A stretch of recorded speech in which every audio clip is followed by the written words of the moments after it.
The following is a presentation of FNX Network, fnx.network.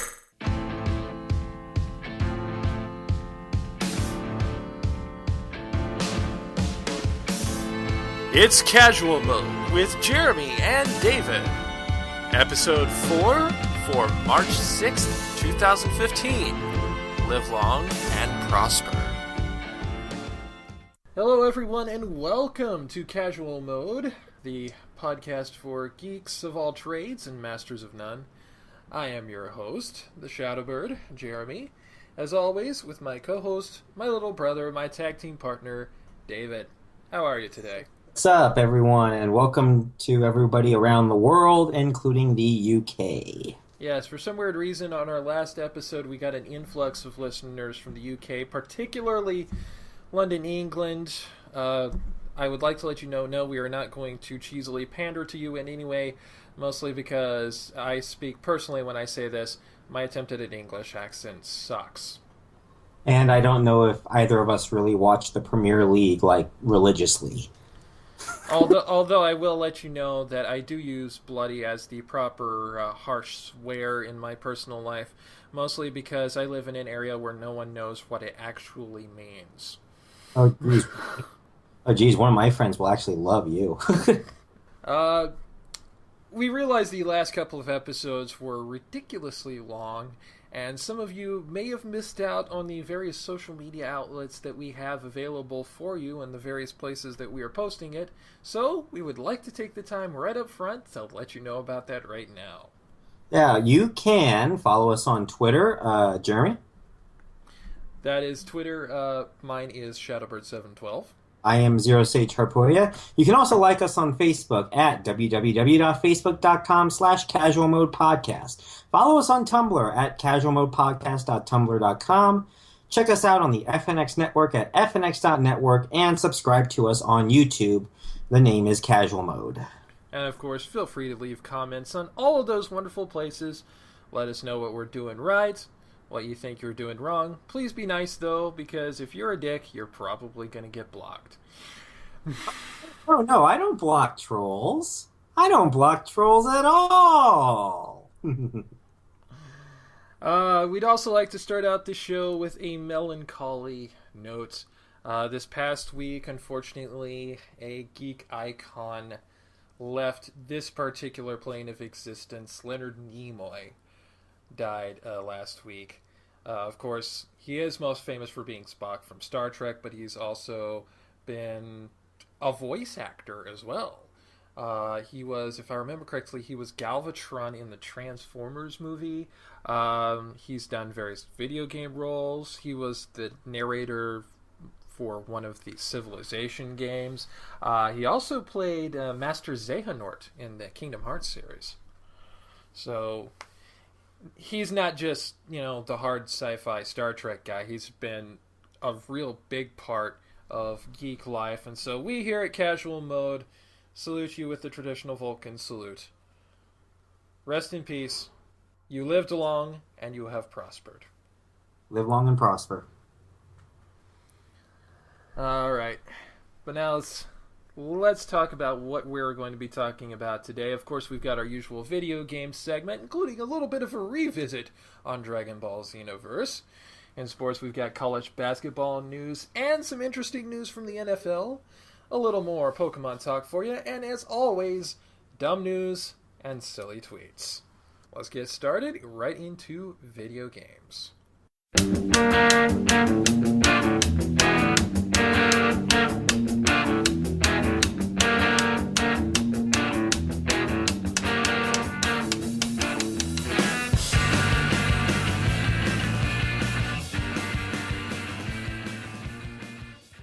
Alright, hello everyone. Welcome to the video game segment of the show. As always, we like to start out by saying what we're playing this week. I have been, I was going to say that I have been playing a little bit of Pokemon, but as far as video games goes, I have just kind of been unable to play anything this week because I've had a bunch of stuff to do, so I apologize for that. That's alright, life happens. Yeah. As for me, Of course, I'm still working on my Pokemon team. I've gotten all but 3 of them up to level 100 now, and I still have a couple that I have to fully super train. But I actually ended up buying Dragonball Xenoverse, and it's actually kind of fortuitous because there are some things that I need to kind of revisit from last week. Last week I had said that it basically had the MMO feel without MMO elements. Technically not accurate. It does have online capability where you can have people come in. It kind of takes the same vein as the Monster Hunter series games. So if you've been playing Monster Hunter 4, which came out some weeks ago, then you're kind of used to where you can have missions that you can either play with AI companions, which in Xenoverse case you can actually pick from a pool of various different characters from the Dragon Ball universe. I mean, heck, you can team up with Raditz, and if you unlock him, you can team up with Hercule. Isn't that awesome? Or you can go on to those on online mode and invite your friends over, have their created characters over, and just have a great big fun. And speaking of those created characters, since this game is basically a sequel to the Japan, Hong Kong, and Korean only MMO Dragon Ball Online, the races are very, very interesting pool there. Of course, you have humans and Saiyans in both male and female varieties. You also have Namekians, which are a single-gender race. You have Frieza's race, and it is literally known as Frieza's race, which, again, single-gender, or genderless if you prefer. But then, according to the storyline set down, and it should be noted that Dragon Ball Online was published by Akira Toriyama's own Bird Studio, so this is canon information. At some point after the Buu saga, when Majin Buu became a good guy thanks to the influence of Mark Hercule Satan, he created a female Majin, and then proceeded to repopulate the Earth with the Majin race. So you can create male and female Majins. So, does that mean that he just did some kind of a fission? Well, it's kind of a Bride of Frankenstein kind of thing, really. As far as I can tell, it's kind of a Bride of Frankenstein kind of thing. But, yeah. And the funny part is, since Xenoverse is all based around time travel, minor spoilers for the prologue of the game, by the way, here, you can have Majin appear in timelines long before anyone on Dragon Ball's Earth had heard of the Majin Buu. Like, for instance, fighting Raditz. Oh, that's got to be lots of fun. And in fact, if you're fans of Team 4-Star, they're doing a playthrough from it now on their website, team4star.com. Their created character is a Majin. I'm really considering that maybe I should get this. At Steam, it's $50, so that's definitely cheaper than buying it for the PS4. Plus, on top of that, I don't have a PS4, so I would have to buy the PS4. Yeah, Steam price right now is $50. I think that's the base price because I don't think it's on sale right now. Also, on Steam, there is an option to get a season pass of all the DLC. $25, and whenever there's a DLC pack come out for Xenoverse, you will get it, no questions asked. It's kind of similar to some of the season pass type deals that Nintendo's done for some of their games. So do they bring out $25 worth of DLC? I'm kind of new to the DLC stuff, so... Yeah, they've got at least 3 DLC packs planned with various different characters from the wide Dragon Ball universe available, including, unfortunately, GT. Oh. Also, when you can create your character, particularly if you create a male character, just a little fun fact here. Created voice character 8 for male characters, voiced by none other than Team 4 Star's Takahata 101. And he sounds suspiciously like TFS Nappa. So you can have a Majin sound like this, Vegeta. Yeah, like I said, I've bought it myself. I created a character. I went with a auburn-headed female Saiyan with ice blue eyes, named after my D&D character. Her name being Albireo Darkstar. I haven't decided what I do, but I'd probably be taking someone from Frieza's race, probably. Yeah. Although I was sorely tempted to go with female Majin, I'm pretty sure that someone has done this and nicknamed it Majin Boobs. I like that. In fact, I wouldn't be surprised if Bandai Namco actually banned that particular name, just knowing someone would try it. Well, T-ready game, people. And just playing through the online part, going around the main hub area, there's actually this one character where they have NPCs available who change their outfits every so often to look like various different Dragon Ball characters. Earlier today, I saw one of them dressed as Great Saiyaman and the other one dressed as Android 18. Why they didn't have one dressed as Saiyaman 1 and the other one dressed as Saiya Girl / Saiyaman 2, I have no idea, but I would have thought that would have made more sense, but... Well, this does look like a really good game. I definitely like the graphics, and I definitely like that it's very accessible for players like me to play on the PC, so I'm really thinking about getting it on Steam, actually. Yeah. When I'm done with all my work, of course. Yeah, and especially if you have either an Xbox 360 controller or some kind of controller that you can plug into your computer through USB, which is how I've been playing it. You can set it up. Controls are very intuitive. Jump right in. And it literally does jump you right in, because at the very beginning of it, instead of giving you a tutorial, it holds off on the tutorial and just lets you go in and beat up freeform for a little bit against the various different timelines that are being altered with by the main antagonists of the game. Which, by the way, fun fact here, because I am a linguistics geek, I'm going to pass this on to you.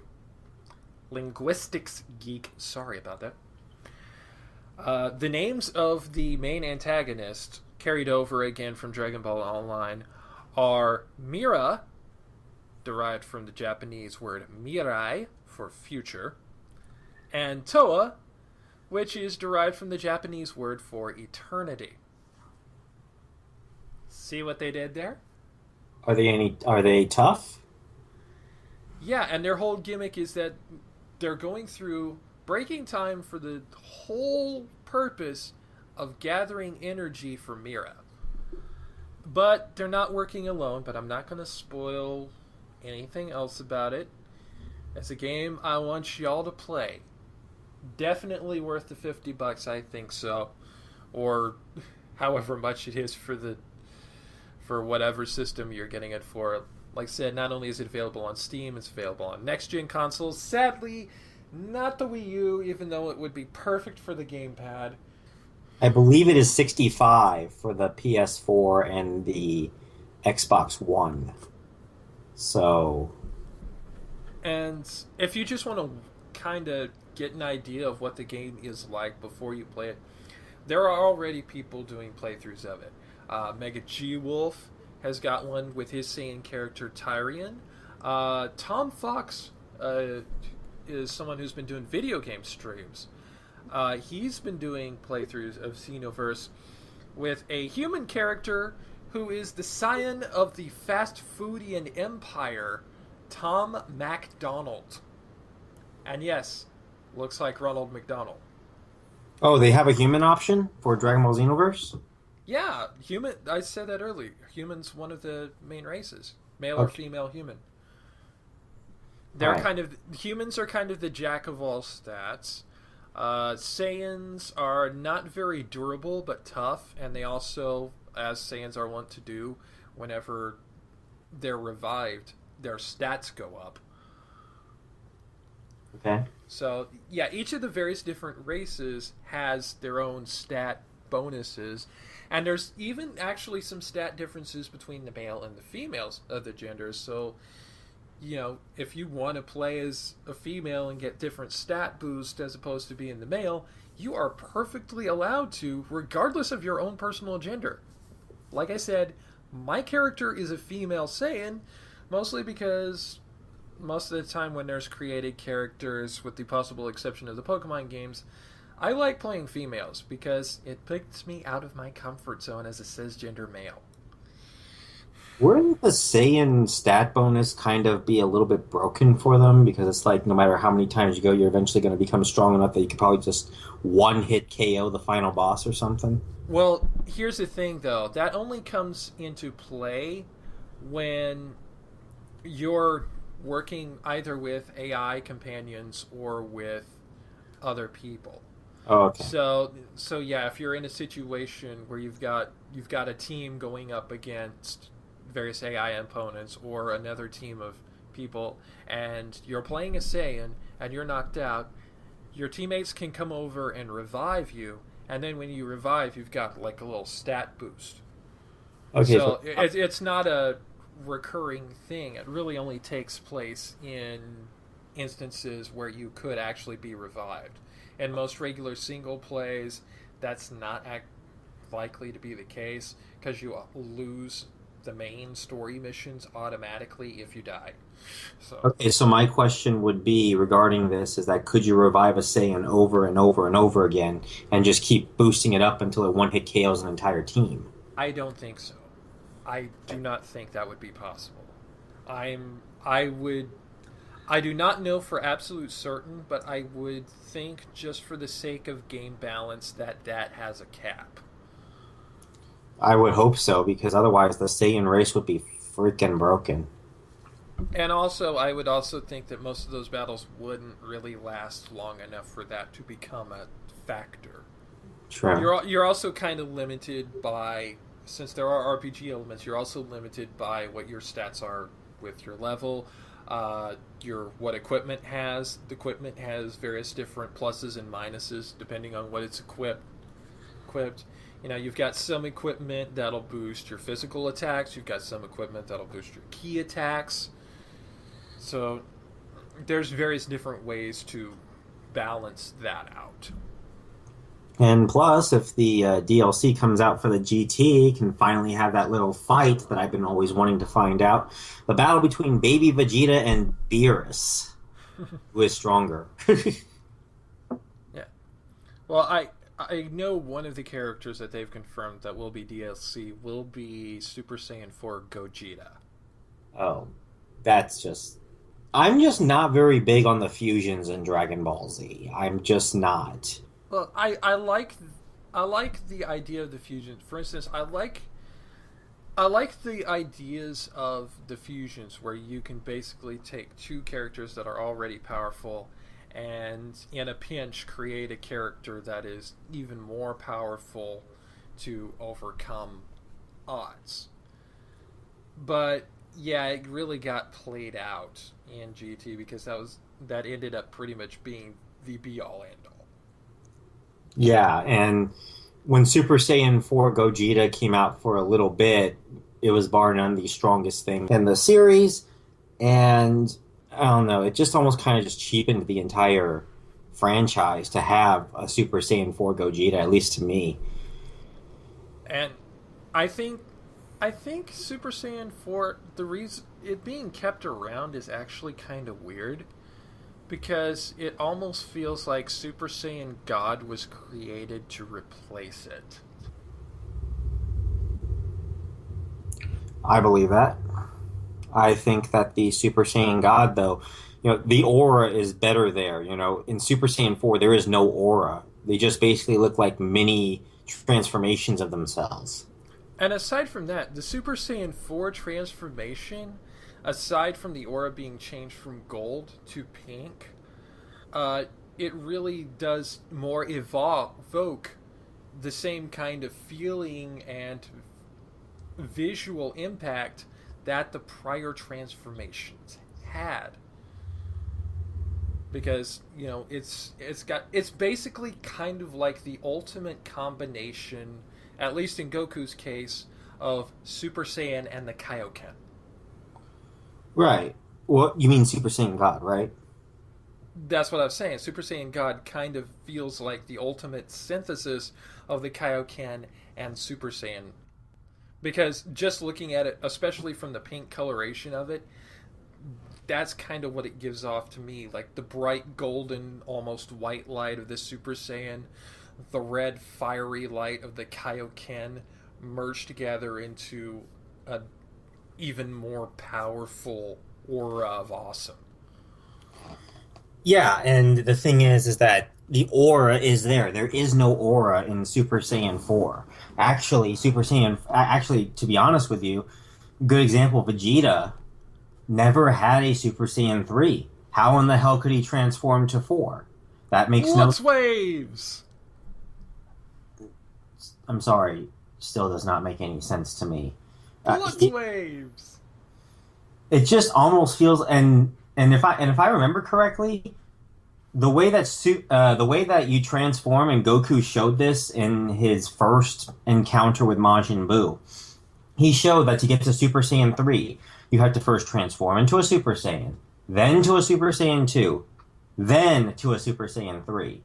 With Super Saiyan 4, you transform to your beast form, turn golden, and then you become Mini You?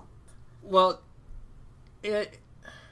what it was trying to evoke, I think, was, and I don't know if this is ever actually said, it's kind of trying to evoke the notion that the legendary Super Saiyan, which supposedly, if you actually believe that episode of Bardock is not just blatant fan service, was in fact Bardock, that the first Super Saiyan really could only control his power as a giant monkey.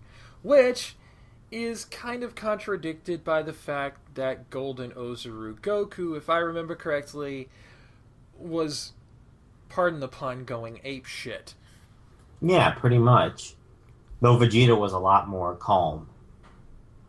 Yeah, well, of course Vegeta was a lot more calm. He didn't go Golden Ozaru. Yeah. It is well known. I have long since had my problems with GT and Super Saiyan 4. Of course, a lot of that has to do with being way, way, way back in the day of, Dragon Ball role-playing, where people would have, pull Super Saiyan 5 out of their asses, Super Saiyan 6, Super Saiyan Infinity.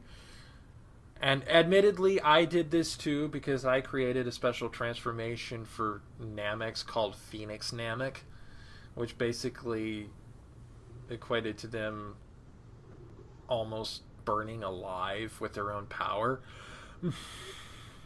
I was a stupid kid. When I was in college, it's an open source fighting game called Mugen. And this game had Dragon Ball Z characters.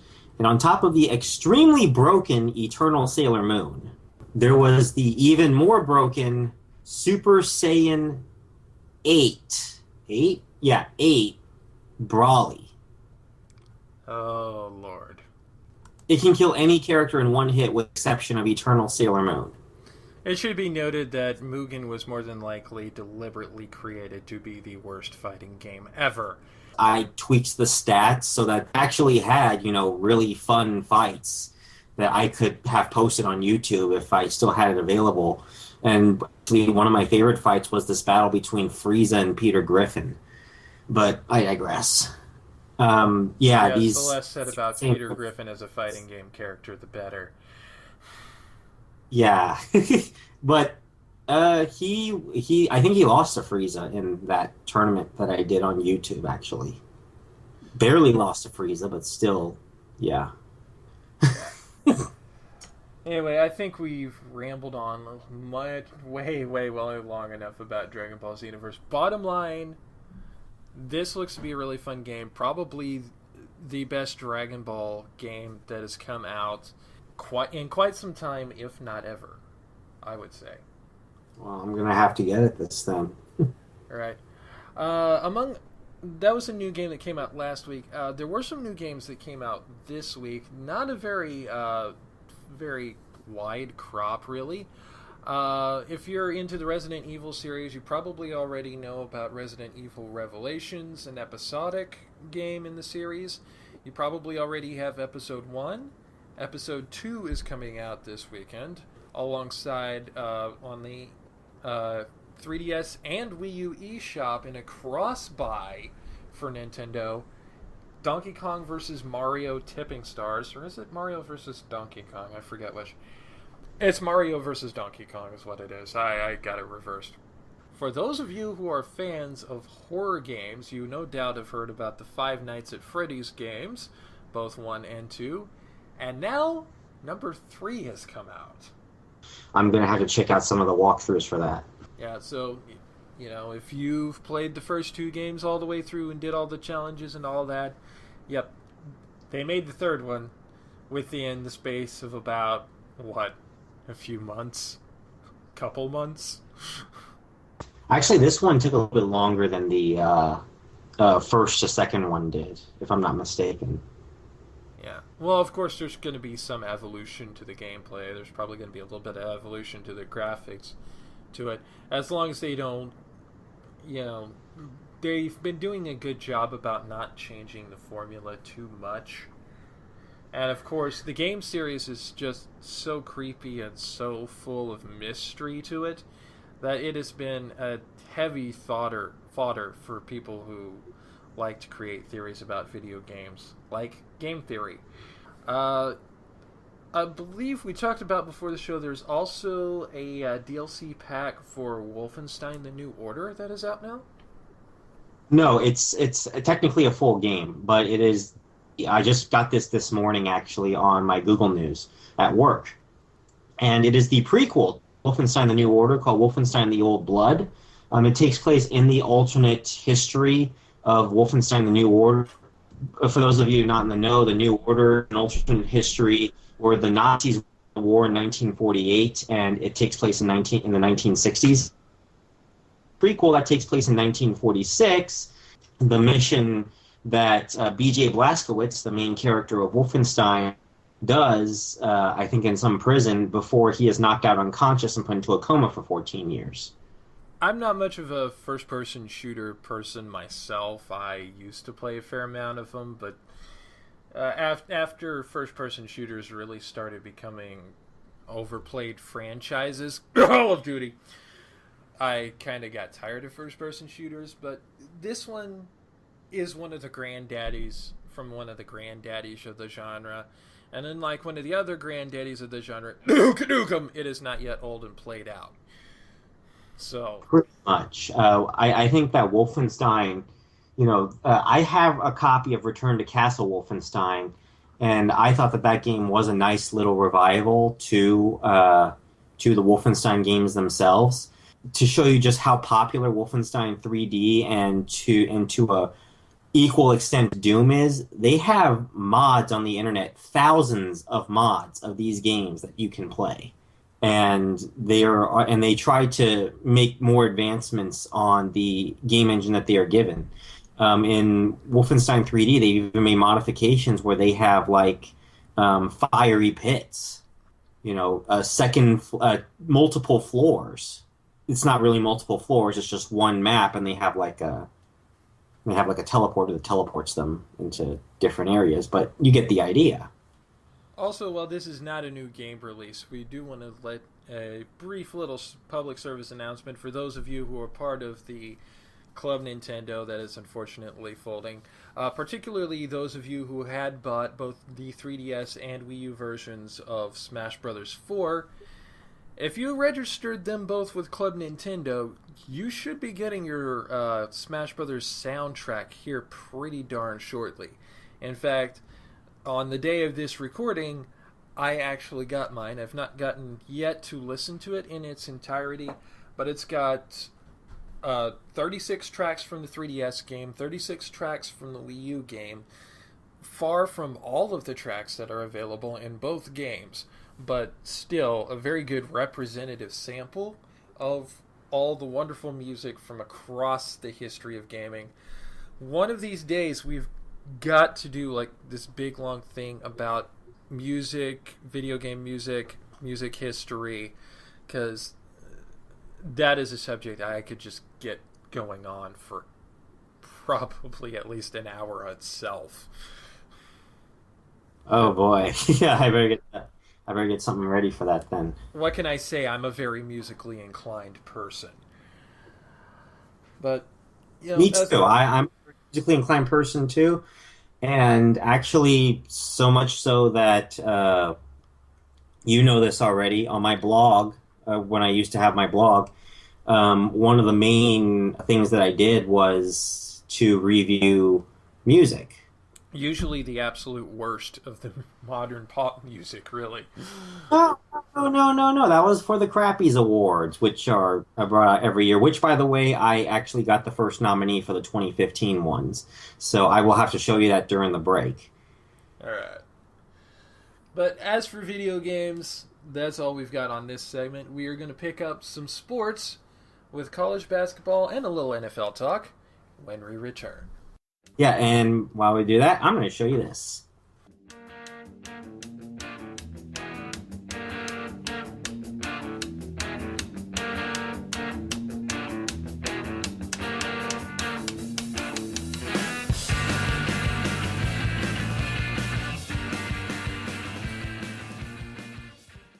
Welcome back to Casual Mode, and God, what the hell, David?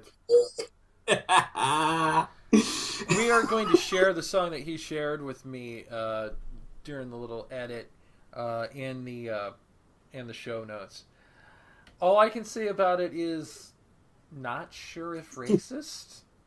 On the one hand, it is being sung by someone who is Hispanic. On the other hand, it is treating a common Hispanic issue not really respectfully. I think this particular issue I've seen treated better on an episode of Friends, and that was years ago. It's horrible and offensive. I'll take it. Yeah. Well, to cleanse our palates from that, let's get into some sports. Let's talk some college basketball, shall we? Over the last week or so, of course, one of the key pieces of news is that Kentucky still has a 0 on the right side of the column. Well, that was very close because last night, from this recording, anyways, Georgia almost did beat them, and I almost called you and said, "Jeremy, we gotta do a mini. Jeremy."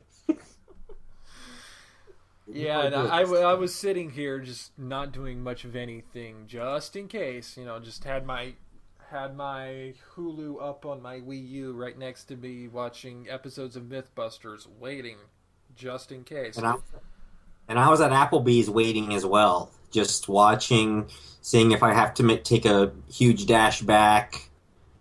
Nope. Yeah. Nope. Another big piece of news from this past week, also from this past Tuesday, is the fact that we very nearly had a situation in the Big 12 where we had two true co-champions yet again. Unfortunately, it got avoided by Kansas winning. Or actually, I should say, fortunately, it got avoided by Kansas winning, because if it had happened, I would have been calling for the Big 12 to be sued. I am not even kidding. We came a hair's breadth away. In all fairness, at least they would have a champion decided by the tournament. Well, yeah, but regular season champion, we very nearly got close to it being a tie, because going into this past week, especially after Iowa State beating Oklahoma, Iowa State was only one game back from Kansas, meaning that if Kansas stumbled on their next game and then subsequently lost to OU this coming Saturday, we would have had a tie in the Big 12 Conference, tied regular season Big 12 Conference records between Kansas and Ohio State, with 1-1 against each other. But Kansas won, so now they're up 2 games, which means they have clinched the regular season Big 12 title outright. So, You mean Kansas and Iowa State? yeah, Kansas and Iowa State. Okay. You said Ohio. Damn it. See, this is what happens when you have a conference with 10 teams called the Big 12. You get a little confused. And you used to have a conference with 12 teams called the Big 10. Now it's a 14 team. It's ridiculous. This is why I often refer to the Big 12 as the Big -2, because it's less confusing and more accurate. But yeah, we missed it by that much, having, for the second time this academic year, a co-championship. Well, we also got Gonzaga, who did have 1 loss and was a shoo-in for a 1 seed, defeated by Brigham Young at Gonzaga. Yes. Now it has gone to, will they be a 1 seed or a 2 seed? Does it matter? They're going out west. 2, can they at least get their 2 seed out west? Well, actually, it's funny that you should mention that, because according to the most recent projected bracket by ESPN's Joe Lunardi, here are your number 1 seeds. Midwest region, Kentucky. East region, Virginia. West region, Villanova. South region, Duke. Boo! Your 2 seeds. Wisconsin in the Midwest. Kansas in the East. Arizona in the West as a number 2. And Gonzaga in the South. Well, that makes sense. Arizona would be higher ranked than Gonzaga, so of course they would get first dibs. So, yeah, there's your 1 and 2 seeds as of this recording, according to ESPN's bracketologist Joe Lunardi.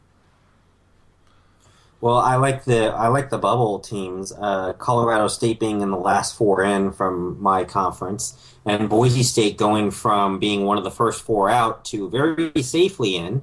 And I just wanted to take mention about this, looking at the bracketology. What a difference a change of conference makes for Davidson. I mean, take a look at their record.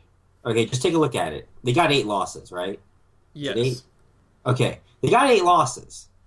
And back when they were in the Southern Conference, 8 losses would amount to, well, you pretty much would have to win out your tournament in order to have any hope whatsoever of making it into the tournament. Now they are in the Atlantic 10. And because of that, they are just on the wrong side of the bubble. Just on it. Like, all they have to do is hope that Temple stumbles or Indiana stumbles sometime in the next little while, and Davidson would be right in the tournament, according to the bracketology. And also, largely because of their upset of Gonzaga, BYU is now currently one of the last 4 in. It is actually the last in. Yeah, last 4 in. One of the teams that is among the first 4 out that really needs some work in order to manage to make its way into the tournament is from the Big -2, Texas. Now, they've been on a pretty good rebound as of late. They got a good overtime win against Baylor this past Monday night in a game that had 7 people get ejected for getting into a brawl. But even so, that was a pretty good upset win over a Baylor team that is already locked in to being in the tournament. Right now, the last Big 12 team in is Oklahoma State. The Big 12 has 6 out of 10 teams projected to be in the tournament. Not the most. The Big 10's got 7. But it's alongside the SEC, the Big East, and the ACC for number of teams in the tournament, for second most there. So Big 12's in pretty good company there, and Texas really is the only one of the Big 12 that's on the outside looking in. They do need to have another couple of good wins, so that they can get close to. They're not going to make 500 in the Big 12, but they can get close to that in order to possibly hop any one of those teams that are above them, like Colorado State, Indiana, Temple, or BYU, in order to get into the tournament. So really, as far as the Big 12 goes, they are the key bubble team.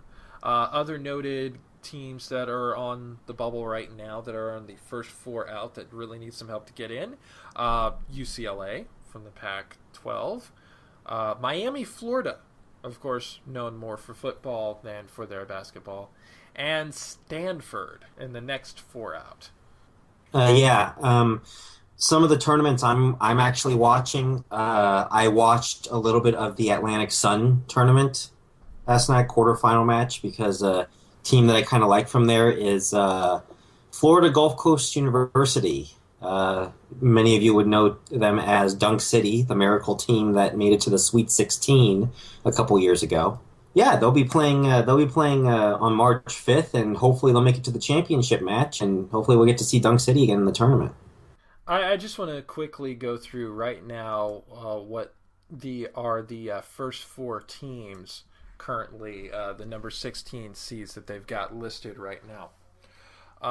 With the potential to face Kentucky as of this point, we have Sacramento State and Texas Southern. With the potential to face Virginia, we have Charleston Southern and North Florida. And then the West and South, we don't have, the play-in game here. So St. Francis is projected to be the 16th seed in the West to face Villanova, and then Bucknell in the South to face Duke. Why don't they just go ahead and expand those play-in games to 4 play-in games? In my opinion, Bucknell is going to be a 16 seed that Duke should not take very lightly. They always play fairly tough. Yeah. And Duke does seem to make a habit of soiling themselves in the first round of the big dance when they have humongous advantages. If anyone remembers Lehigh. Well, keep in mind, historically, there has never been a 16 seed that has taken down a 1. There have been a few 15s that have taken down highly touted 2s, but there has not yet been a 16. Yeah, but as a matter of fact, 3 15 seeds have taken out 2 seeds in the last 3 years. So yeah, so a 15-2 upset is not really that crazy. But a 16-1 upset would pretty much take an act of God to happen. However, you know what I would find absolutely hilarious? If the winner of the play-in game managed to oust Kentucky. The one team to beat the supposedly unbeatable Kentucky Wildcats would be a team they could have never possibly imagined playing in any other way except in the NCAA tournament. That would be hilarious. Yeah, it would. But I do think that eventually a 16 is going to beat a 1. I do think that it's going to eventually happen. This year, the best shot would be Duke and Bucknell, because Bucknell it really does depend on how they are, but they usually play pretty tough. But nowadays, it's actually the 16 seeds even are not really body bag games like they used to either, because of the extra play-in games. It pretty much kind of makes the 16 seeds better, which in turn makes the 15 seeds better, which in turn makes the 14 seeds better. And aside from that, since you've got 2-3 other tournaments now to adequately weed out the teams that really don't deserve to be in the big dance, you are pretty much assured of getting the best 68 teams into the NCAA tournament. All right. We did mention earlier that we have some interesting news from the NFL. This has actually been an ongoing story for quite some time, but I didn't really see a lot moving forward of it that was interesting until watching Outside the Lines earlier this week, one day on ESPN.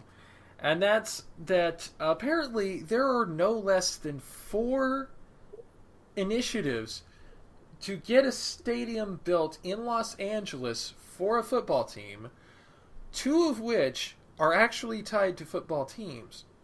We have one that's a possible joint venture between the Chargers and the Raiders, and that would be contingent on one or both teams inhabiting that stadium. There's one that the owner of the St. Louis Rams is seeking to do. Of course, the Raiders and the Rams used to be in LA once upon a time, but both moved to Oakland and St. Louis respectively. There's another group seeking to build one basically across the street from the Staples Center, so prime location there in Los Angeles. And then the last dark horse candidate out in City of Industry, California, which, if you've ever shopped at Newegg, is a city that you've probably heard of. This is really, really interesting because it's basically kind of a land run to get into Los Angeles, and it's been kind of a weird thing that the NFL hasn't had a team in Los Angeles for quite some time, especially considering it is one of the largest television markets in America. Some of might argue, well, they basically got a pro team with USC around there, but, well, until recent years, there was this little period of time there for about a while there after Pete Carroll left where USC wasn't nothing to speak of. And even before Pete Carroll got there, USC was not the team of LA. That would have actually been UCLA. But now all of a sudden we've got San Diego. They've got issues with Qualcomm Stadium, I guess, where they've played for several years. You've got the Raiders, who, like I said, originally were in Los Angeles, and if they were to move, it probably would be back to Los Angeles. And then the Rams, which, again, originally were in Los Angeles, and the owners they've been trying to see if they can get a stadium deal in St. Louis, and of course this whole thing's got St. Louis freaking out and trying to figure out some way where they can get some kind of stadium built so that they can keep the Rams there. But now the Rams are in a year-to-year lease in St. Louis with the current stadium that they have there. So within 5 to 10 years, somebody's going to be in Los Angeles. So basically what you're saying is Los Angeles could go from no football teams to 2 football teams. They could conceivably go to having 2 football teams. They could basically be East Rutherford West. And yes, I'm saying East Rutherford because the Giants and the Jets are actually based in New Jersey, not New York. Suck at geography. New Jersey Giants. They were called the New York Giants and the New Jersey Jets for a while, but then they just changed it back to New York, and it's really the only true New York team that there is the Buffalo Bills, because they're actually in New York, and that will continue to be the case until, they build a football stadium in the Bronx or something. I don't know. Nice. Well, I think that's it for sports.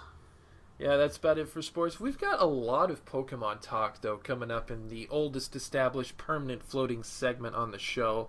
No, I'm not getting rid of that name. I like the Guys and Dolls reference.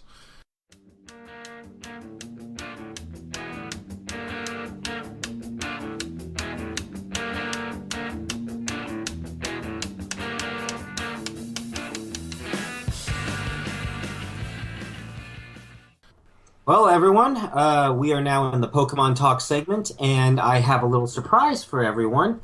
I have with me I would say, chairman or CEO or a commissioner of the MBA, the Magma Battle Association. For those of you who do not know what it is, do not worry, you will find out in a second. Joining me is Charles Ortiz, the commissioner of the MBA. Hello, Charles, and by the way, happy birthday. Thank you. Thank you, David. I appreciate that. Yes, happy level up day, as is my traditional greeting. Thank you very much. Thank you very much. And on that nice level 20, hoping to get to 21. Yeah, I'm at level 28, and Jeremy is getting ready to go to level 31 himself. Which theoretically means I'm creeping up on my second stage evolution. So There you go. Well, okay, so first I can ask a couple questions regarding the NBA. I guess a lot of people would want to know, because this totally came out of nowhere. What is the NBA exactly? Well, the NBA basically is going to be our version of the Global Battle Association that goes on YouTube right now. With a lot of big YouTubers, I derive my inspiration from that, and I figured, Well, basically, first of all, let me explain from this standpoint. It's basically taking fantasy sports and you combine it with Pokemon in a competitive battling aspect. And what I like so much about it is that it forces you to be diverse, and it forces you to have creativity to your team, because the same way that you treat drafts on any kind of fantasy sport, somebody drafts this player, you can't have that player then because there's only one of that player. It works the same thing with Pokemon. You got a certain number of teams that you throw into divisions. You have games of interdivision games, out-of-division games. You have playoffs. It's a fun competition that everybody can be diverse and show off their battling skills as well as their tactics, and really throw down with each other, and at the same time, really try to win and barrel down. But the most important thing is just have fun behind trying to win it all. And I really appreciate that, because I have a lot of fun when I'm playing against really good players, and I have a lot of fun when, even if I'm losing or if I'm winning, if I get outplayed or if I end up outplaying them, there's still a lot to learn at the end of the day. And it was just fun all around, because sometimes when playing Pokemon online, the biggest thing is outthinking your opponent, and it really teaches you to just you can't always fight what's in front of you, or you can't always think at least 5 turns ahead. Sometimes you have to go with your gut feeling sometimes. And I think making the Magma Battle Association in that aspect was kind of a good idea, because of the fact that, like I said, it forces diversity with the fact that you're not going to see, just like in Smogon, where people get to they each get to pick the same Pokemon. Like, you could see 2 Landorus T's on the same team, or you could see 2 Infernates, or you can see 2 Mega Manectrics, or any Pokemon. With the NBA, you get to draft a Pokemon. We go by draft picks in a certain order, and each person takes their pick. And once that Pokemon is taken, it's not up for grabs anymore. And I think what's so great about that is, maybe you had that Pokemon in mind to fill your slot on your team, but now that it's gone, you have to think of a more creative, different way to fill that void on your team, which means it creates diversity and it creates more creative thinking. Excuse my over redundant speech there, but the whole name of the game is creativity and outthinking your opponents, and whoever's tactics at the end of the day win. The name of the game is counter teaming in the NBA. Your opponent's rosters. The rosters are all there for you. You have a roster of 11 Pokemon, and you only bring 6 because you're allowed to have 6, obviously, up to 6. And at the end of the day, it's going to be, who was more prepared for the other 6, who thought out more their pick of 6 than the other. And that's basically what it is. It's kind of like combining fantasy sports and Pokemon together. And I personally think the the most fun part about it is, getting to think of your own clever team name. It's just a nice it's a nice get together, like a fun group activity that you all get to kind of be more together in, and it makes the Pokemon community more fun. You have more clever ideas that you can come up with, and it makes it. At the end of the day, I think creativity is just it makes Pokemon a lot more fun. Being creative and being able to express yourself. It really does. As a matter of fact, we got how many teams are there in the NBA right now? If I'm not mistaken, I believe there was 14. Yeah, I've been actually seeing some of the hashtags actually for the opening week of the NBA. The North London Ledians just put up their first hashtag North London Ledian Legion. Hey, Jeremy, say that 3 times fast. That 3 times fast. Ha ha ha. There's also the North Carolina Krabbies, hashtag Go Krabbies, and the Las Vegas Gardevoirs, hashtag Move to Denver. So That's indeed. It's going to be quite a riot throughout the season, seeing all the hashtags for every single team. I tell you. Now there's a reason why I believe that. There's a reason why I like to promote the Pokemon community a lot compared to a lot of other games that I have been to. Yeah. And one of those reasons is because I feel like the Pokemon community is probably, amongst all the gaming communities that I know anyways, the most welcoming community. And the reason why I say this is because I feel like there are some games out there that are too casual, and they are just those types of games, Candy Crush and Words with Friends, that you just play along with other people, but you can't really get anything going from it. On the other side, you got games that are too competitive, where people will literally kill themselves over a game. As a matter of fact, Jeremy and I remember e-wrestling and one right off the top of my head, Yu-Gi-Oh! Yeah, back in the e-wrestling days especially.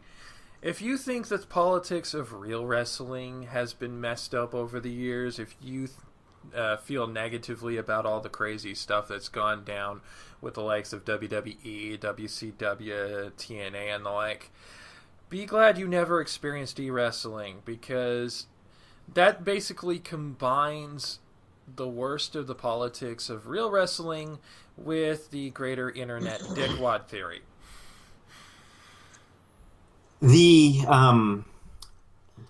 But Pokemon brings out the perfect intersection, at least to me, of casual and competitive.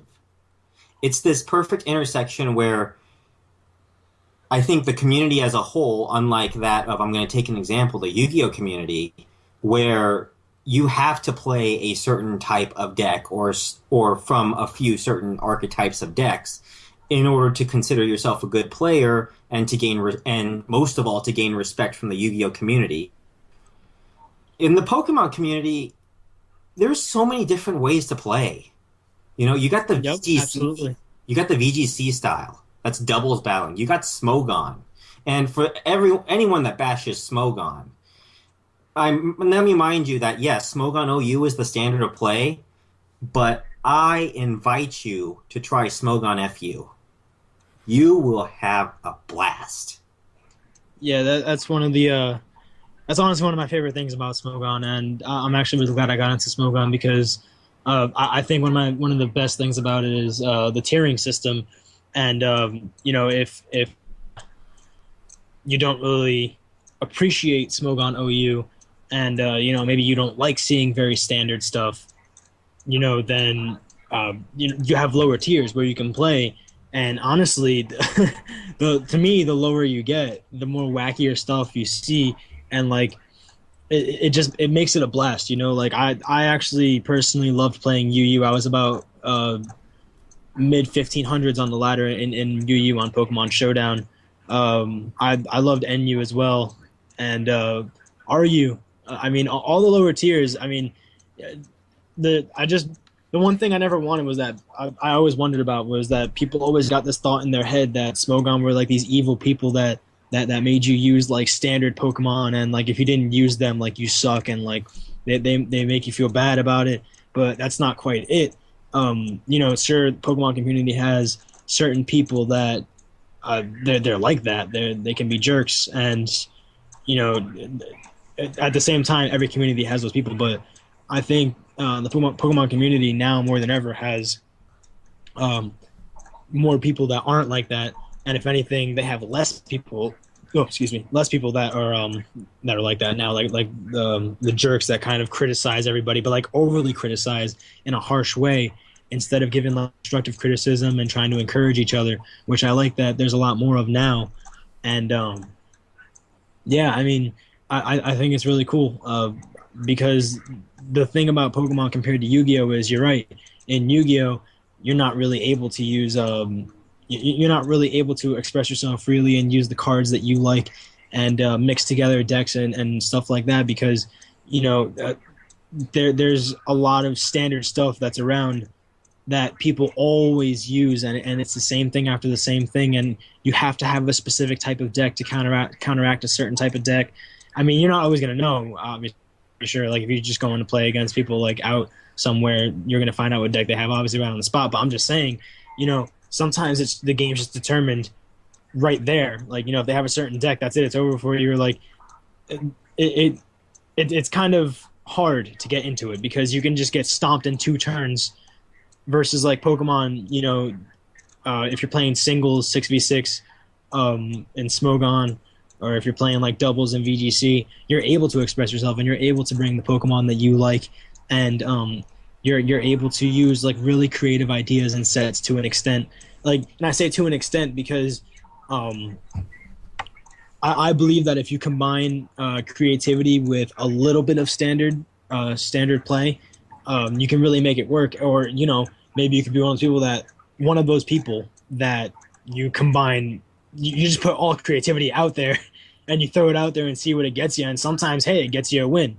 You can honestly just put together the stuff you like. And that's, again, why I believe that my NBA league is so cool right now. It's such a hyped thing. You got all these sports teams with rosters of 11 that are competing. They're not all the same Pokemon. They're different Pokemon. It's the same thing as sports with different players. You're excited to see how people play. Like, we'll have the battle replays up, and you can see, like, we keep statistics and stuff like that. It's just such a cool thing, and I honestly believe that with you as well, with the whole Yu-Gi-Oh community and the Pokemon community. I think that's why it's so welcoming right now, the Pokemon community. Yeah, community. And the reason why I was also going to mention that it's not just VGC and Smogon that are out there. I mean, those are not the only standard ways to play.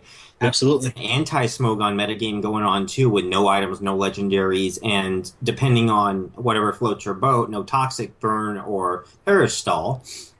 There's the NBA format that you talked about. There's Monotype. There's Dual-Type. There are so many different ways that are welcoming in the Pokemon community, and every one of them is viable. And I think that is what makes the Pokemon community so welcoming. And really, it goes back also to how TBCI and Game Freak in particular, the makers of the main series games, treat Pokemon in general. I'm reminded of this kind of headcanon that I had from Pokemon X and Y that I figured out with a friend of mine on Twitter regarding the 4 main rivals in those games. Of course, you have Serena or Callum, depending on which gender you play. They are very much the serious player. They take the task given to them by Professor Sycamore absolutely seriously and want to focus on that. They're enthusiastic about mastering Mega Evolution. When the team assembles to get the Kanto starters at the beginning of the game, the one who's most excited to get their Kanto starter is Serena or Callum. Then you have Tierno, who represents the fun-loving players. His whole gimmick is that he treats each battle like it's a dance. Win or lose, he just wants to have fun and let loose and see what happens. Then you've got Trevor, who is the collector, the one who obsessively wants to catch them all and complete the Pokédex. That's his highest priority. And then you have little Shauna, who is the most emotionally driven of the 4. She's not necessarily the best battler, but she enjoys spending time with her Pokemon outside of battle, and she treasures the memories that are created in those moments. And the best part of it is that in Pokemon X and Y, aside from a little playful teasing at each other, they're all truly friends. They all encourage each other in the ways that they want to do, that they want to spend time with their Pokemon, and they also do so to their new neighbor, the player character. They don't try to influence the protagonist to their side.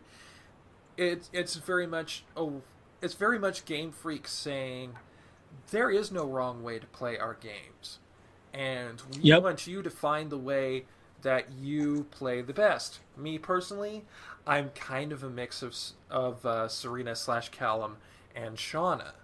I love playing the main games for the game story itself, especially in Pokemon Omega Ruby and Alpha Sapphire. I had so much fun with the Delta episode on that. Absolutely, yeah.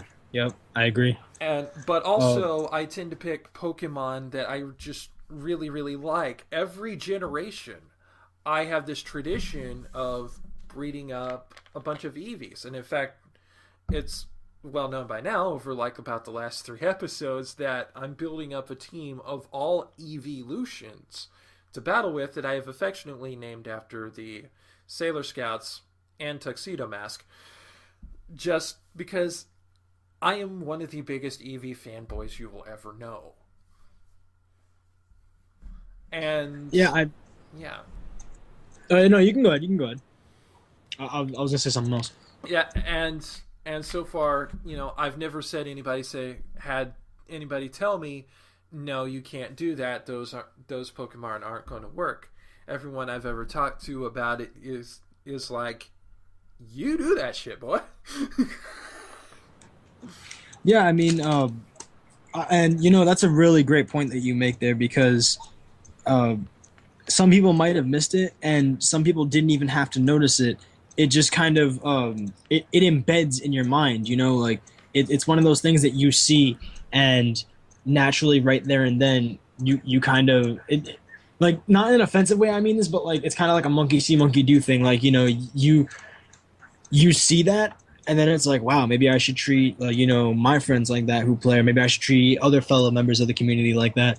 And I actually agree with you. I thought that was a really cool way for Game Freak to portray that and say, hey, there's nothing wrong with you wanting to just fill the Pokedex. There's nothing wrong with you wanting to just beat the game, get all the badges, beat the Elite Four. There's nothing wrong with you wanting to play competitive and try to be one of the best out there.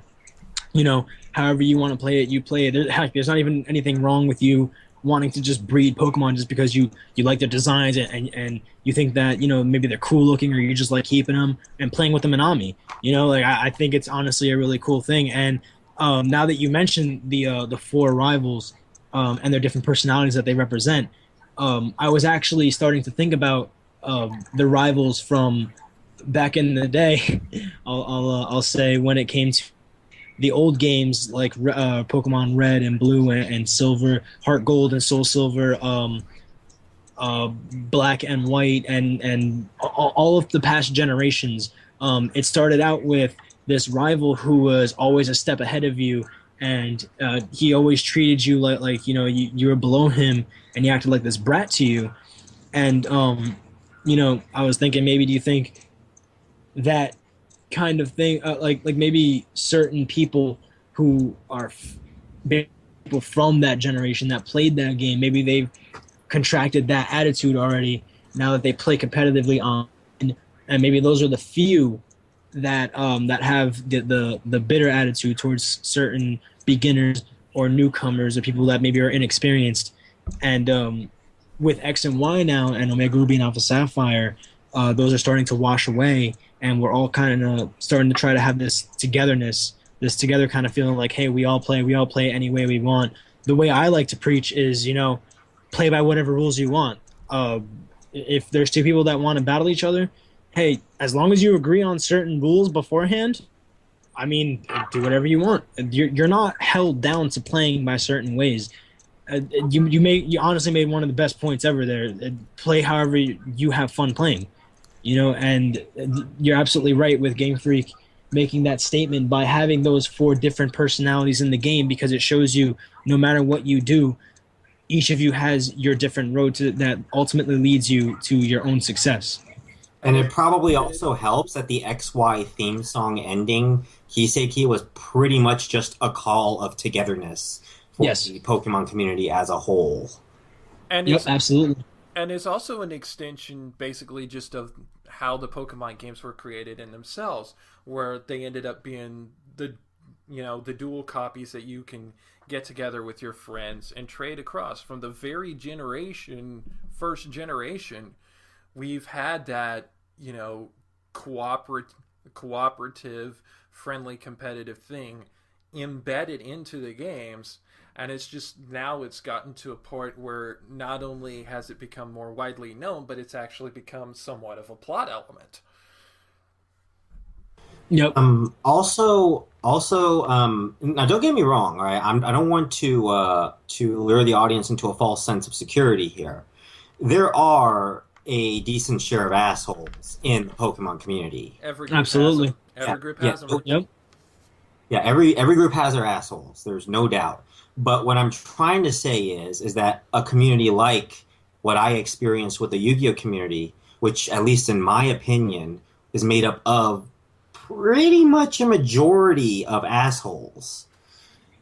Yeah, because the thing is that people see things on the Pokemon anime and they're like, "Hey, cool! I want to go try this out." And it used to be where, "Oh no, really? You were gonna do this? You were gonna do that?" And that kind of changed. And it's like, "Oh, well, you like this? Well, I can show you a better way to do this, or I don't think that's gonna work out too well. Here, I can give you advice for this and that." It's more of people trying to help each other out. And in the Yu-Gi-Oh community, it also helps that in Pokemon you have a lot more choice, and you can succeed with those choices no matter what. Right. But in the Yu-Gi-Oh community, the thing is that somebody sees come on now, like somebody sees Seto Kaiba or Yugi Moto, or they see like Jaden Yuki, or they see who is the other guy? Zane Truesdale. Yeah, Yusei Fudo from 5Ds, Jack Atlas. Oh yes, Yusei. I actually, funny enough, I'm beginning to watch Zexal and Yuma as well. They see all these characters and they see like these mixtures of decks that maybe some combinations of cards don't even make sense, but on the show they apparently make them work. And then, they might be beginners or they might be getting back into it and they happen to see a new series of Yu-Gi-Oh! And then they try to come and play in the community and then they get absolutely stomped on. And it kind of makes them not want to join the community and not want them to get into the game because nobody's there to try and kind of pick them back up and say, hey, you can always try this, you can try that. If anything, they tell you, oh, well, you should have been using this kind of deck, or you should have been doing that, or this isn't going to work with that because you have to use this with that. Well, the whole point of it is that they should be able to do what they want and not what they have to do. And I know that's one of the reasons why I didn't have as much fun as I thought I would getting back into the Yu-Gi-Oh community. I have two good friends in the Ambior region. Both of them are gym leaders. And they both have told me that they feel like that they're not very good in the Pokemon community. And I try to tell them that you don't have to be good in the Pokemon community to have fun. If you want to get better, there are plenty of people out here. It's not like the Yu-Gi-Oh community at all, at least to me, that there are people around here that will help you try to get better. There are people out here that will help you create your team and show you how to battle with them. You can become a strong gym leader just by learning from a different style of play from someone else, and you can consistently get better. Do you know how badly I was playing when I came to the Pokemon community, I think around July, August? I was doing horrible.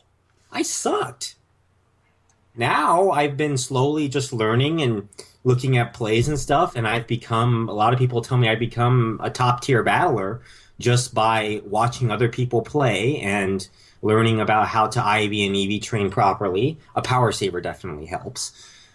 Oh, well, absolutely. And that's also another thing that I didn't even get to touch upon. There is at the point where there was a lot of conflict was when people they were arguing over this whole get Pokemon legit or you're a hacker kind of thing. And I'm actually very happy that this whole discussion has finally been put to rest and people can just agree to get Pokemon however they want.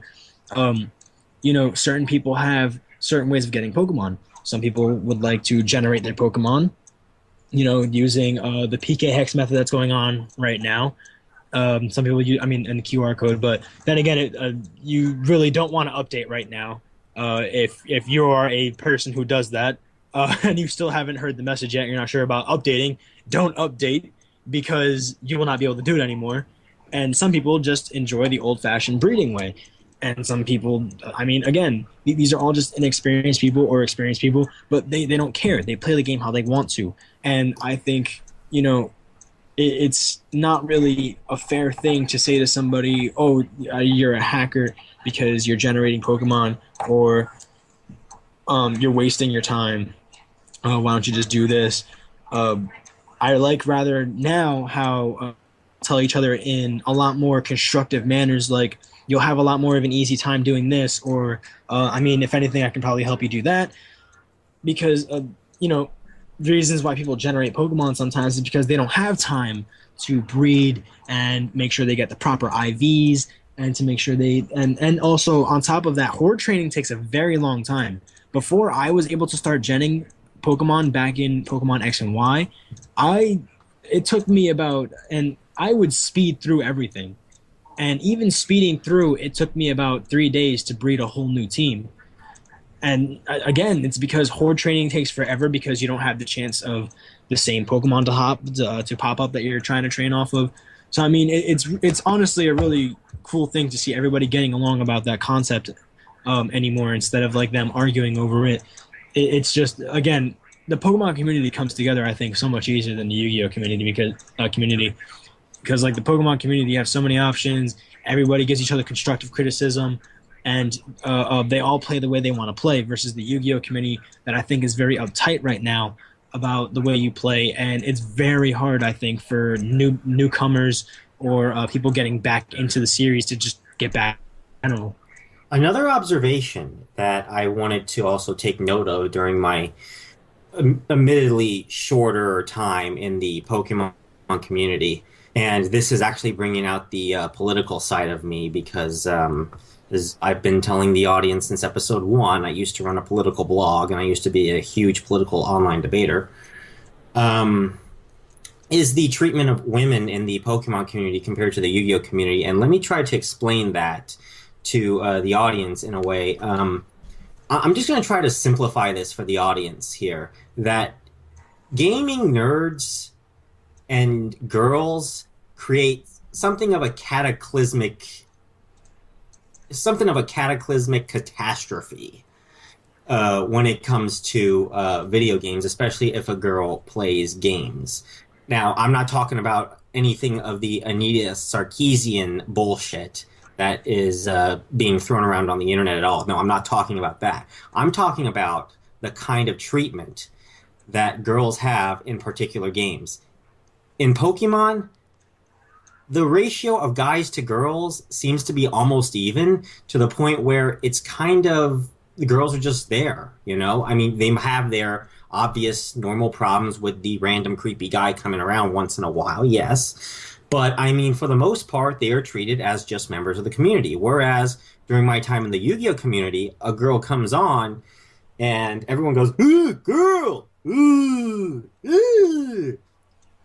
Yeah, and I won't really understand that, to be honest, with the whole, Yu-Gi-Oh thing, because I actually have, I had a coworker that she would use a fairy deck in Yu-Gi-Oh with melodious monsters, and she's very good. I know that for certain because I've watched her play, and she's told me all about games that she's had. We would always talk, and in fact, she's the one who got me back into Yu-Gi-Oh, and I never understand it, it's just another person that wants to play games. What about it?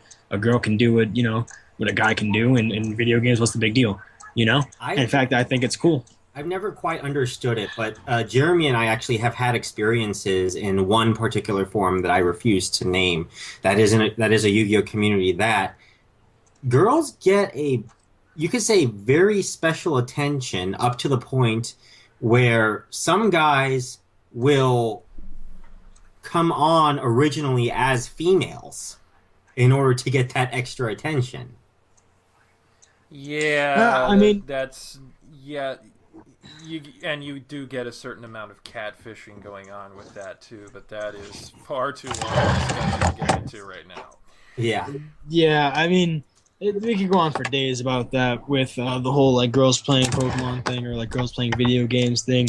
It's just that it's not really like it wasn't an evened out thing because of the fact that there are people online that do exist that they tend to get a little bit out of hand with the things they say and the things that they try to talk about, and that's probably, I mean, that's one of the reasons why girls don't really stick around to play video games as much, because there are people that exist like that, like guys that exist like that. So, I mean, it could go either way, you know. Well, it's also well, that's why I wanted to applaud the Pokemon community for those reasons, is because it's almost non-existent in this community. I mean, it's there in the same sense that a girl walks down the street and gets catcalls. Yeah, pretty much. And you know, it's not like in your typical gamer place of, you know, Friday Night Magic or Yu-Gi-Oh! Elsewhere, where a girl would get extra attention for that reason. And I think that that's actually a good thing, because the girl will be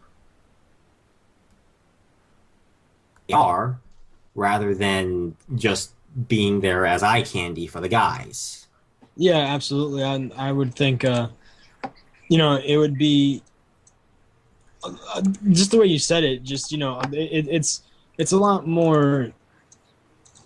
It's a lot nicer to see when, you know, a female player is looked at for, you know, how good she, not even how good she is, just, you know, playing in general, and just the fact that she can play, she can keep up with like guys, and she's up to par and everything, like well experienced players and everything, rather than like you said, like the whole catcall thing, or like just the fact that it's like, oh look, there's a girl playing this game. Like, dude, like it's just it's such an iffy discussion, but at the same time, it's just it's a nice thing to see nowadays. It really is. Yeah, and the final mention that I wanted to talk about, and this is actually relating straight to the NBA, is going back to the original topic at hand, which is the acceptance, the inclusiveness of the Pokemon community of ideas like the NBA.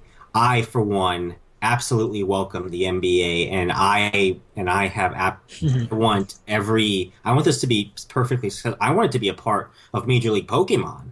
I absolutely love this idea, and the idea of bringing different elements of real life stuff into Pokemon is what I think is what's going to make Pokemon look more exciting to the casual player. Something like the NBA. Got a football fan? Does he kind of know something about Pokemon? Show him the NBA. He's going to love it. Absolutely.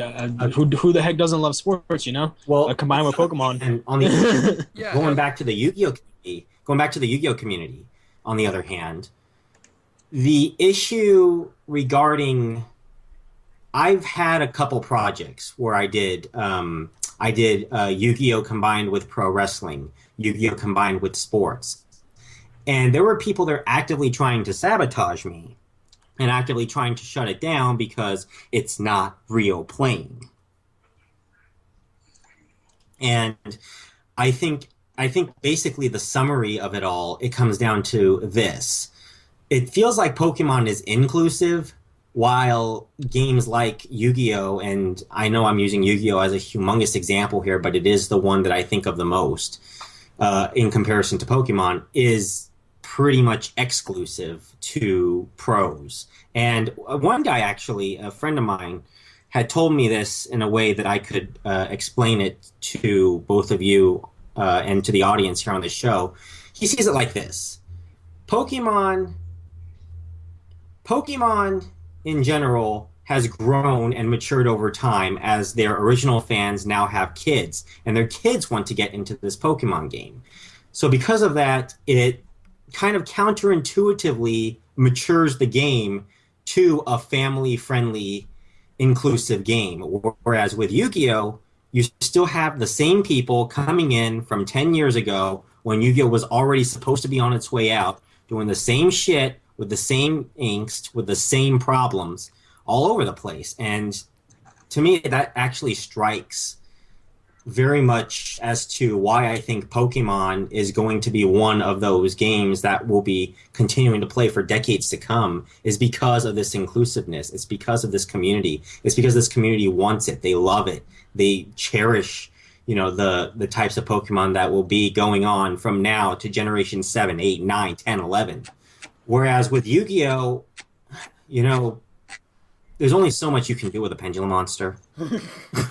Well, it's funny you bring that up. That's because if you look at both the Pokemon video games and in specifically the Pokemon TCG, the playstyle doesn't necessarily change a lot. I mean, yeah, you have changes in the metagame, you have changes in the mechanics that have happened every now and again.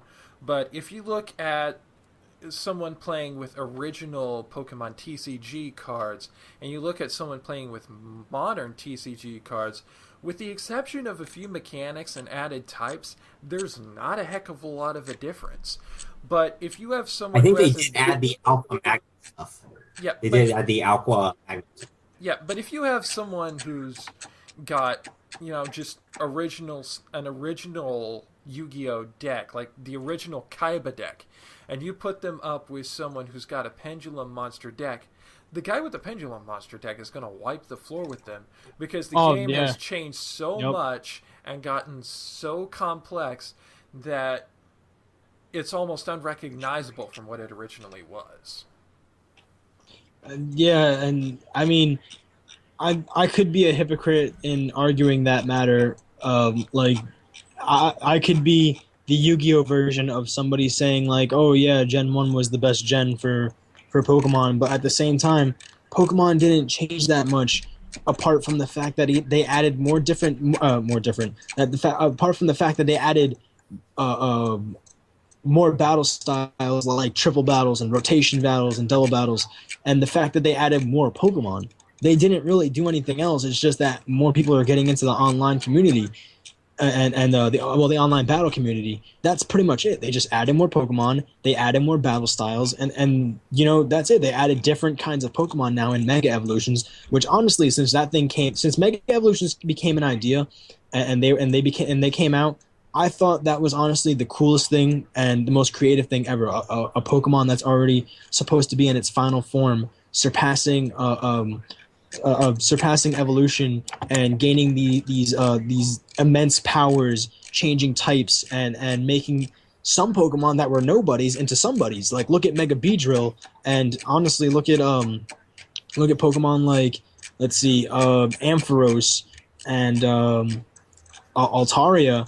They were like forgotten Pokemon, and then like Mega Evolution has like made them like kind of reborn. Charizard for a while that was a fan favorite. I mean, it was still a fan favorite till like Gen 6 as well. Anybody who was into the online community saw that it just wasn't as usable, or like people just didn't like using it as much because Game Freak came out with the mechanic in Stealth Rock and other stuff like that. But then boom, Game Freak gave Charizard not one, but two Mega Evolutions, one of which the whole community was waiting for in a while for Charizard to finally become a Dragon type.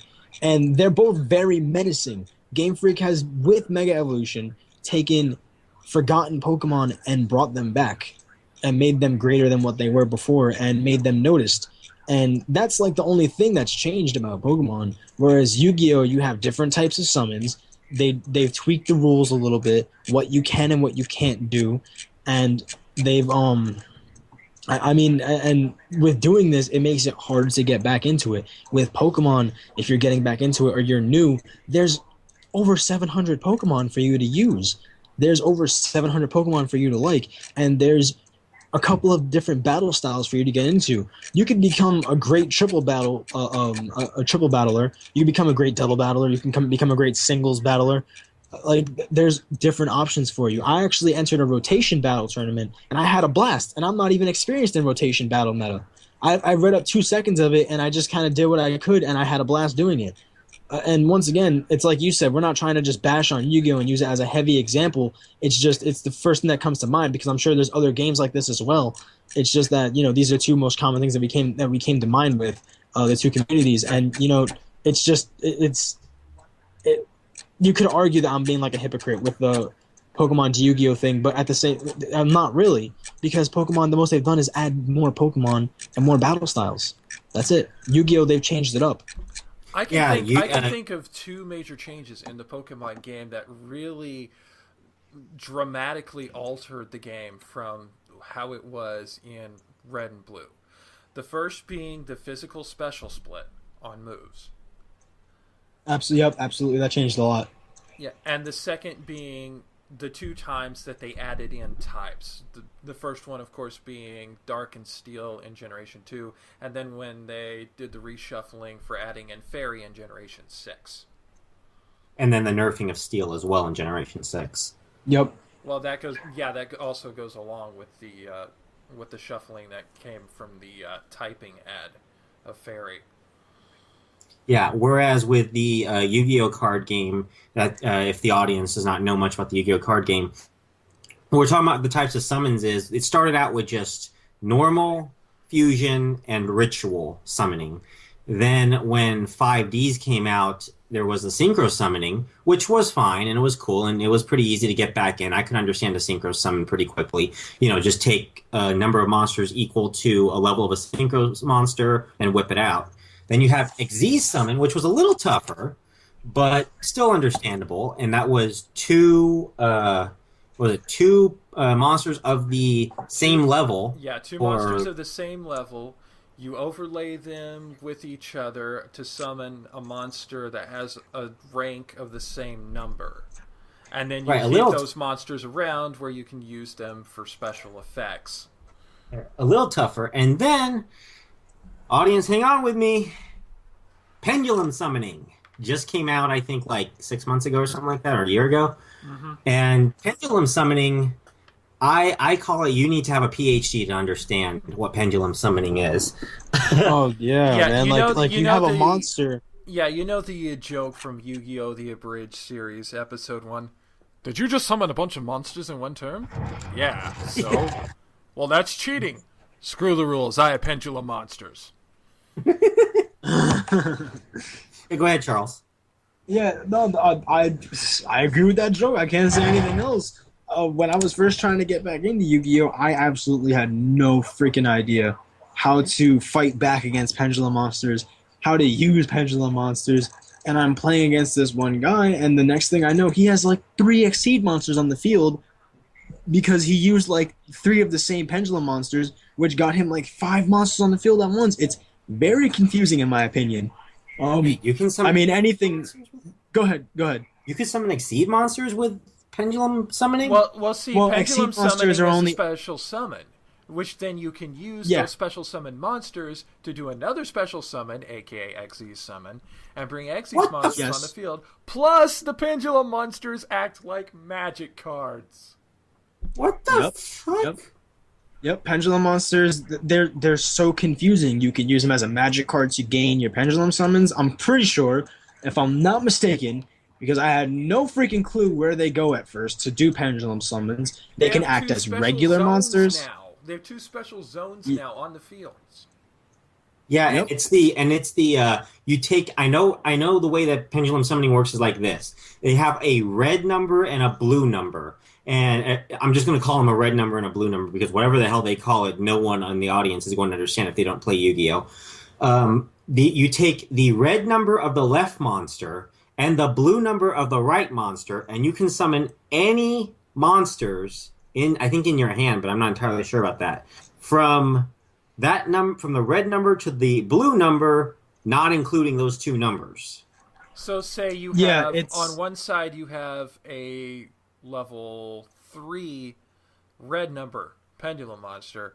On the other side, you've got a level 7 blue.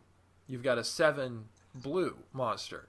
You can then summon any level 4, 5, or 6 monsters in your hand.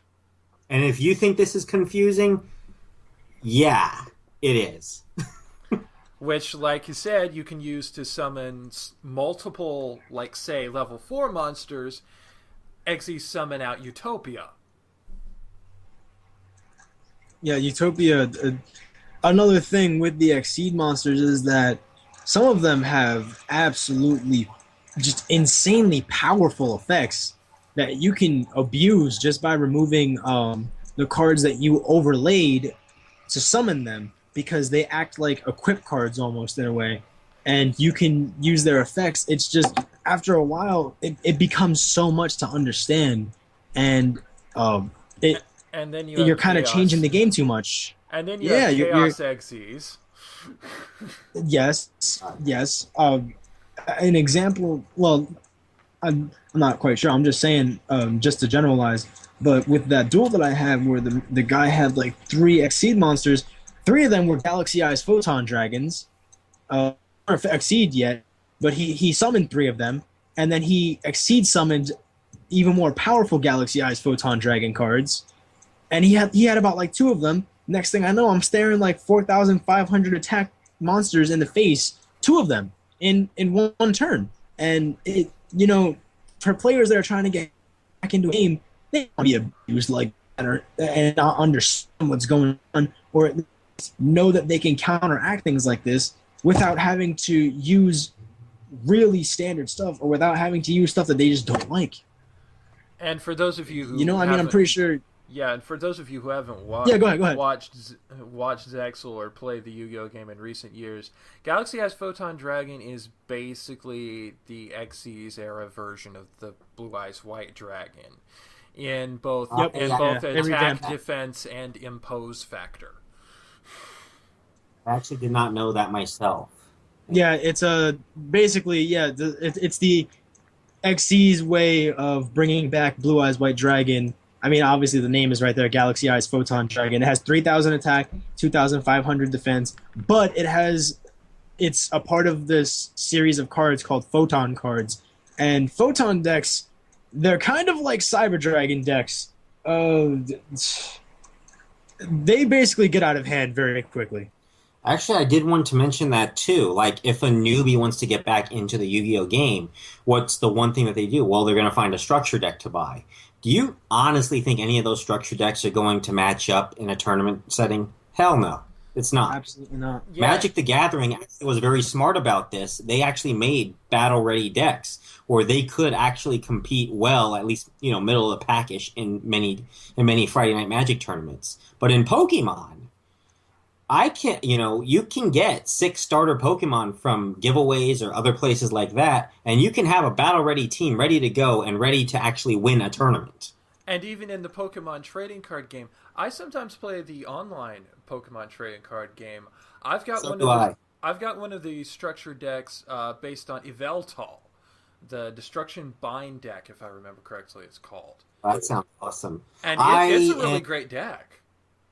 And for those of you that actually want to see how balanced it is, I actually use a deck I call Wiggly Crush.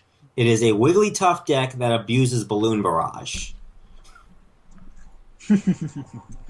This Destruction Bind deck, it is completely a stock deck off of the shelf, and of course you get the code where you can put it in on Yu-Gi-Oh, on the Pokemon trading card game online. And you go into there and you can play with people and be competitive with pretty much anybody. Yeah, I think to sum it all up, Pokemon is just a very inclusive community, and I think this is the reason why it's going to be around for decades to come. We're going to have plenty of MBAs and Major League Pokemons, and which I believe Major League Pokemon is kind of like Pokemon meets UFC. There's going to be so many of these different ideas that are going to be welcomed in the community because the community likes it. The community is more down to earth. The community enjoys this stuff. No, you got it. Go ahead. Go ahead. No, it's up to you. Go ahead. Oh no, I was gonna say, and people, after a while they get burned out with Pokemon sometimes because of the fact that they get used to the same standard battling. But you got to realize that you're right. There is more creative ways to battle. You have monotype battling.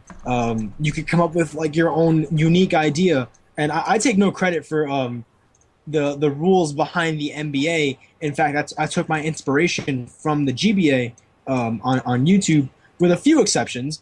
But all the team names and the rosters and the people, they're quite unique. I didn't just completely copy it. the ideas are there. As long as we have as long as there's creative people in the Pokemon community, I promise you, it's not going to be stale. Yeah, and I think that with generations to come, that these different, that we will have better formats. And actually, I know as much as I talk about the flaws that Smogon has, in my opinion at least, the flaws that Smogon has, Talonflame being the biggest flaw, is nothing compared to the absolute broken cards of games like Yu-Gi-Oh! Or Chaotic. Oh man, there are so many. Like and I'm not trying to be that guy that just complains about things that you could probably find solutions to. But again, how would I know? I'm a player that was trying to get back into the community, and all I had to face were broken effect cards. Right. And I have, players that, and it's not just like broken stuff, but like, let me tell you one thing that is broken. Blackluster Soldier, Envoy of the End. The thing is allowed to attack twice in a row, Right. as long as it does. I'm not sure if it destroys a monster, it attacks again, or if it does damage to you, it attacks again. But either way, the thing is broken, and it also has a secondary effect that you can choose to activate, should you choose not to activate the double attack, that you may remove a monster, but you still have your free attack, if I'm not mistaken. I might be, don't quote me on that, but I'm pretty sure that's what it is. And then you have Chaos Emperor Dragon, Envoy of the Beginning. I'm not sure completely about its effect. It has to do with removing a lot of monsters from play. It wipes out bringing the them entire field. Yes, wipes out the entire field. You got it right there. They're banned, by the way, from traditional Yu-Gi-Oh play. I think Blackluster Soldier Envoy of the Beginning does come back once in a while in a limited. Also, I think they actually revamped them into even to kind of nerfed versions. They have a new Blackluster Soldier card. Oh my god! It's a white soldier. It looks amazing, honestly. The design is amazing. It is very well made. Its effect, I don't think, is as broken as Envoy of the End. It all depends on which attribute monsters that you remove from play, whether it's dark or light, the ability that you get for him. Yeah, so I think that's it. Thank you, Charles. This was quite a discussion, actually, on the Pokemon community as a whole, and with a little bit of Yu-Gi-Oh! Dabbed in, too. Are you going to stick with us for the final segment? Oh, yeah, well, absolutely, guys. I actually appreciate you bringing me in here and, talking about the NBA and whatnot. It's honestly really amazing. We already kicked off our first game between the North London Ladians and the North Carolina Crabbies, and I have yet to watch the replay. But once I do, I'll be posting articles about the games based on what I see going on in the games and the score lines, all of that. So I actually really appreciate you, bringing me in here to talk about that, like unique ideas of making the game last. I actually had a blast talking about it myself. Yeah, I actually have been thinking about making a podcast actually for the NBA sometime down the road. I don't know about this season because I know this season's kind of a test season, but the following season, stuff like that, I was really thinking about it. Yeah, I mean, that would definitely be great. It'd be a way to get us out there. I mean, if more people want to join in, that'd be awesome. And we can have two different. The thing is that it's not always limited to what's there. We're always willing to expand. Right. Well, now it's time for, I guess your birthday present from us is going to be to have us help deal with a little bit of the hilarity and stupidity of the world in our dumb news and tweets segments. So so that's coming up. Yeah, that segment's coming up right next.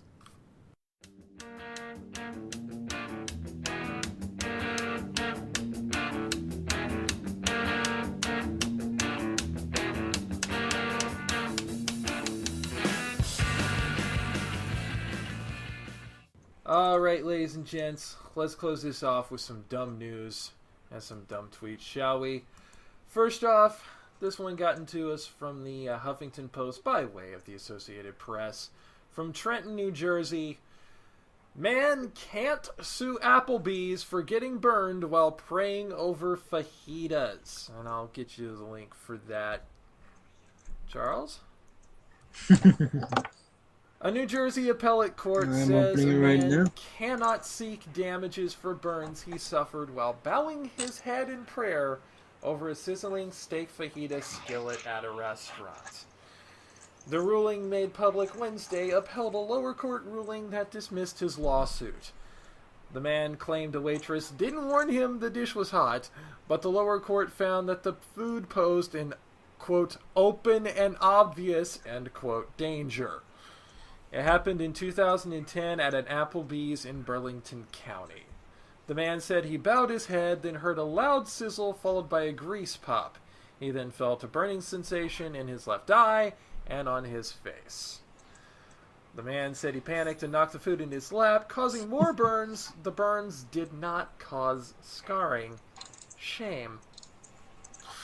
Hey, Jeremy, look at this. I see this one here. Also on HuffPost, they got a nice little picture of meal breakers. They got Kentucky deep-fried paper towel, a bloody Band-Aid and a Pizza Hut pizza, a McFeather and a McNugget, an animal toe and spin. Okay, I'm done. I'm no. Yeah. The reason why I would not be able to read that either. The reason why I picked this story, why I love this story so much, is because it is one of the rare instances of a judicial court outright telling someone, get out of here, you're an idiot. I mean, come on now. First of all, what was it for him? Fajitas. Dude, first of all, you're getting served hot food in general. Your food's gonna be piping hot. And then why are you bowing your head? I mean, okay, I understand praying before eating more than anybody, but you're gonna bow your head directly over your sizzling hot food. Yeah, you're bowing. You're bowing a little low there. You're bowing a little low there. Yeah, like, come on. All right, maybe couple your head in your hands or something. But how are you going to put your head directly over your sizzling hot food that is at temperatures that could burn your face? If you have your eyes open, which is especially stupid, but it's going to burn your eyes. If it's anything that's, like, mild or, like, really hot, not like temperature hot, but hot, like spicy, it's definitely going to burn your eyes. Like, this is almost like as bad as that. Hold on, just 1 second. I was going to say this is almost as bad as that very, very old case of the lady spilling the coffee on herself from McDonald's. Yeah, it's almost as bad as that. Although in that case, the coffee was definitely hotter than it was supposed to be. Yes. So that was justified. There's only one religion I can think of off the top of my head that has a prayer posture that would dip the head that low. But Islamics usually do that on a carpet and facing on a carpet on the floor, facing in the general direction of Mecca. So I highly doubt this man was Islamic. Pretty sure he wasn't. No. So, yeah, I mean, really, and like you he's said, bowing his head that low, he's probably a little bit overzealous. yes. It's just common sense. Like, as things like this steadily go on, I'm starting to realize how much of a gift common sense is, honestly. Oh, believe us, when it comes to dumb nudes and dumb tweets, we welcome our common sense any day.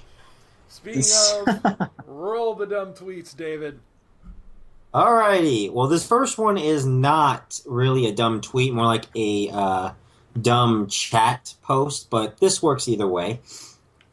Someone asks regarding temperature, who even uses Celsius? Like, how extra? And the response was a world map showing the difference between the countries who use Celsius versus the countries who use Fahrenheit. The number of countries that use Celsius, everyone but the United States. Number of countries that use Fahrenheit, 1. Yeah. Not to mention that the entire scientific community the world over, when they don't need to use either Rankine or Kelvin for various reasons, generally uses centigrade. Pretty much. And now on to the dumb tweets. This first one is going to be something that I think you guys will find absolutely revelating. Like, wow, I did not know this. Like, absolutely amazing. But is it deeper than why is the sun on fire?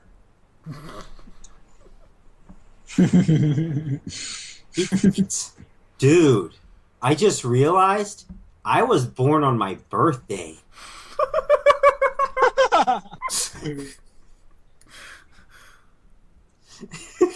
Well, sounds like a little bit over redundant to me. I was born on my birthday. Well, that's why they call it your birthday. Another young girl looks out the window and is kind of a little bit depressed. And she decides to tweet, "It's starting to rain and I didn't bring a sweater." I think she means umbrella on that one. Yeah. I can't understand the logic there. To be fair, in some of the cold, snowy weather we've had here where I live in Oklahoma, I have seen some people actually walking around in a t-shirt and shorts, to which I have to say, either you are far braver than I, or you just do not have any kind of a clue. Absolutely. Oh my God. How many? Next tweet. How many of you have know about the dress phenomenon? That the white and gold and the black and blue. I will just say this right off of the bat to paraphrase the words of WWE wrestler and famous action star Dwayne "The Rock" Johnson. It doesn't matter what color the dress is. Well, someone decided to take this one step further and actually brought out another revelation regarding the dress, of course. He asks, what if black people have been gold this entire time? Well, I know you can't go too far. That breaks the whole system. Now we don't know what color what is. I know some pretty cool black people, so to me they're already gold. All right.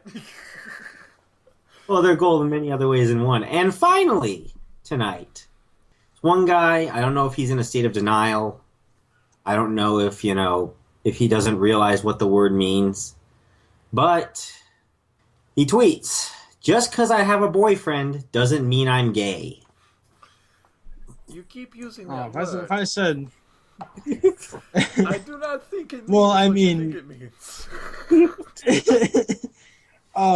The only way I could think of that is... Any logical way I can think of that is... It doesn't mean that he's happy, but then... Why are you announcing that so your boyfriend can see it?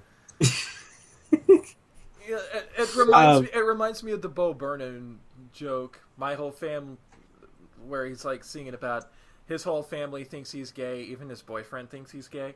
In all fairness, he may, even though he has a boyfriend, he may not necessarily be gay. He may be bisexual or pansexual. There you go. True. We are an inclusive podcast. True. All right. True. To each their own. To each their own. For the show. Yeah, that's it for the show. Thank you, Charles, for joining us, allowing us to interview, and getting us into good discussions about Pokemon and Yu-Gi-Oh! And all that. Absolutely. Thank you guys for having me. I appreciate it. All right. Once again, we would like to let you all know all the various different ways that you can get a hold of us. I'm on Twitter at Shadowbird712.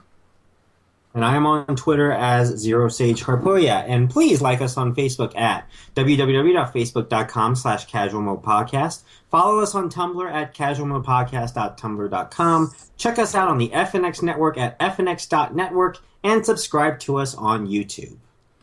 All right. Until next time, I am David. And I'm Jeremy. Later, y'all.